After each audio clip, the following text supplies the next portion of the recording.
लाडकी बहीण योजनेची वेबसाईट व्यवस्थित चालत नसल्या कारणामुळे 2 महिन्याची मुदत जी आहे ती आता वाढवून देण्यात आलेली आहे.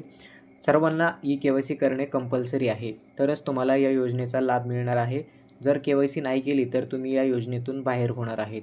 खूप साऱ्या महिला आहेत त्यांनी ई-के-वाय-सी केलेली आहे.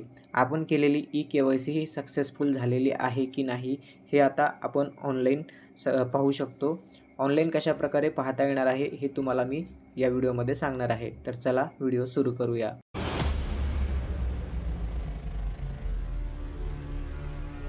सगळ्यात पहिल्यांदा आपल्याला ladkibhin.maharashtra.gov.in या वेबसाईटवरती यायचं आहे. या वेबसाईटवरती आल्यानंतर इथे आपल्याला अशा प्रकारचं पेज दिसेल. तर इथे तुम्हाला मुख्यमंत्री माझी लाडकी बहीण योजनेचे लाभार्थी ई-के-वाय-सी प्रक्रिया पूर्ण करण्यासाठी इथे क्लिक करा. हा जो पॉपअप दिसत आहे यावरती एकदा क्लिक करायचं आहे.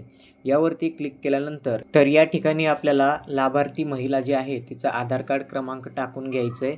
त्यानंतर हा कॅप्चा कोड या बॉक्समध्ये टाकून घ्यायचा आहे आणि आधार प्रमाणीकरण करण्यासाठी संमती यावरती मी सहमत आहे यावरती क्लिक करायचं आहे आणि OTP पाठवावरती क्लिक करून घ्यायचं. वॉर्निंग, या आधार क्रमांकाची ई-के-वाय-सी प्रक्रिया पूर्ण झालेली आहे अशा प्रकारचा पॉपअप तुम्हाला बघायला मिळेल.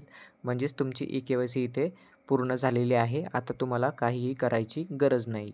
व्हिडिओ आवडला असेल तर व्हिडिओला एक लाईक आणि सबस्क्राईब करा. धन्यवाद. जय हिंद, जय महाराष्ट्र.